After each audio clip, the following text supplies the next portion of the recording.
आपल्या देशाची राज्यघटना वाचवण्यासाठी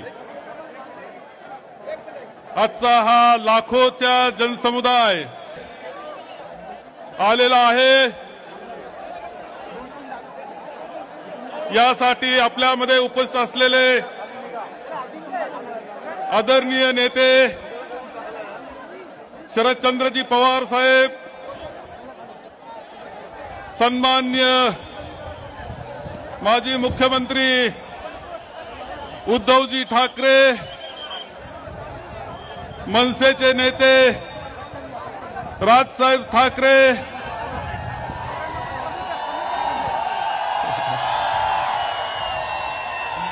उपस्थित असलेले काँग्रेसचे विधिमंडळ काँग्रेसचे नेते विजय वडेट्टीवारजी, विधान परिषदेचे नेते माननीय बंटी पाटीलजी,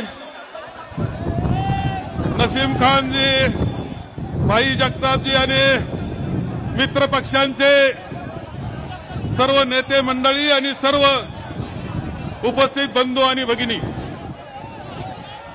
आज हा अभूतपूर्व मोर्चा आहे। अभूतपूर्व मोर्चा आहे। हा केवळ निवडणूक आयोगावर असं समजण्याचं कारण नाही। हा मोर्चा केंद्रीय निवडणूक आयोग, राज्याचा निवडणूक आयोग आणि जे जे त्या निवडणूक आयोगाला चालवणाऱ्या सत्ता आहेत त्यांच्यावर हा मोर्चा आहे। आदरणीय राहुलजी गांधी यांनी दाखवून दिलं की देशाच्या निवडणुका वोट चोरीमधून होत आहेत। केंद्रीय निवडणूक आयोग खरं म्हणजे राहुलजी गांधी हे देशाचे विरोधी पक्षनेते आहेत।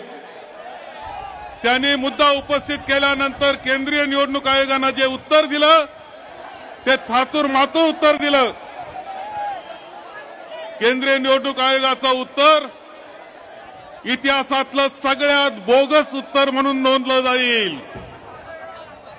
त्यांनी खुलासा केला नाही, चौकशी केली नाही आणि त्यावेळेस हेही लक्षात आलं की महाराष्ट्रातल्या विधानसभेच्या निवडणुका सुद्धा अशाच बोगस पद्धतीनं बोगस मतदार यादीवर झालेल्या आहेत।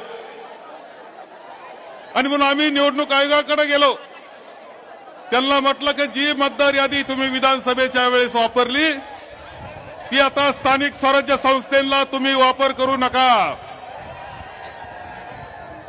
स्थानिक स्वराज्य संस्थेला या निवडणूक मतदार यादीचा वापर करू नका।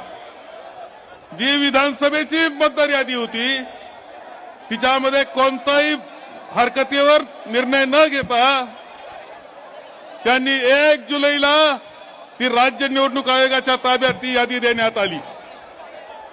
आम्ही दोन्ही निवडणूक आयोगांना भेटलो, आम्ही सर्वजण होतो, सर्वांना निमंत्रित करण्यात आलं होतं की जे जे लोकशाही मानतात त्या सगळ्यांनी आलं पाहिजे असा आग्रह आमचा होता। आम्ही गेलो, उत्तर देऊ शकले नाही। राज्य निवडणूक आयोगाकडे गेलो, त्यांनी उत्तर दिलं नाही।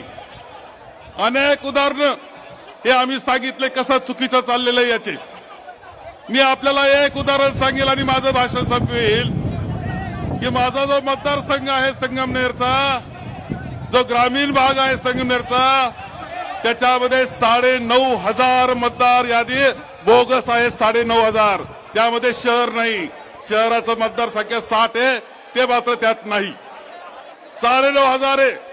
आम्ही हरकत घेतली, हरकत घेऊन सांगितलं की हे दुरुस्त झालं पाहिजे। आम्हाला तहसीलदारनं उत्तर दिलं की कोणताही अधिकार आम्हाला नाही, हे दुरुस्त करण्याचा अधिकार नाही, हे लेखी उत्तर त्यांनी दिलेलं आहे। याचा अर्थ विधानसभेला जी निवडणूक मतदार यादी होती ती कोणत्याही दुरुस्तीशिवाय स्थानिक स्वराज्य संस्थांना वापरली जाणार आहे, हे लक्षात ठेवा। ही बोगस मतदार यादी आहे, ही दुरुस्त झाली पाहिजे, हा आपला आग्रह आहे, हेच सांगेल मी। त्याकरता आजचा हा मोर्चा आहे। त्यानंतर निवडणूक आयोगानं परवा एक पत्र काढलं आणि म्हटलं की याच्यामध्ये दुरुस्त्या करावा, कधी करावा, का करावा आणि त्याच्या अगोदर नगरपालिकेकरता मतदार याद्या या जाहीर करण्यात आलेल्या आहेत। मागच्या विधानसभेच्या मतदार यादीमध्ये प्रचंड असा घोळ आहे. बोगस मत नोंदवण्यात आलेले आहेत. ते तसेच ठेवून आता स्थानिक स्वराज्य संस्थेच्या निवडणुका होऊ घातलेल्या आहेत. आणि आपल्या सगळ्यांची जबाबदारी आहे की मतदार यादी दुरुस्त झालीच पाहिजे, त्यानंतर निवडणूक घेतली जावी. याकरता आपण सर्वजण आग्रही आहोत. म्हणून आपल्या सगळ्यांचा इथे स्वागत करतो. एवढ्या मोठ्या संख्येनं नजर जाईल तिथपर्यंत लोक दिसत आहेत. लाखोच्या संख्येनं तुम्ही आलात. आपल्याला हा आग्रह निवडणूक आयोग धरायचा आहे. आमच्या सत्ताधाऱ्यांनी मोर्चा काढला, आज मूक मोर्चा काढलाय त्यांनी. त्या मूक मोर्चामध्ये निवडणूक आयोग सुद्धा सहभागी झालाय का काय हे पाहण्याची वेळ आहे. आम्हाला उत्सुकता आहे. हे सगळं चित्र आहे.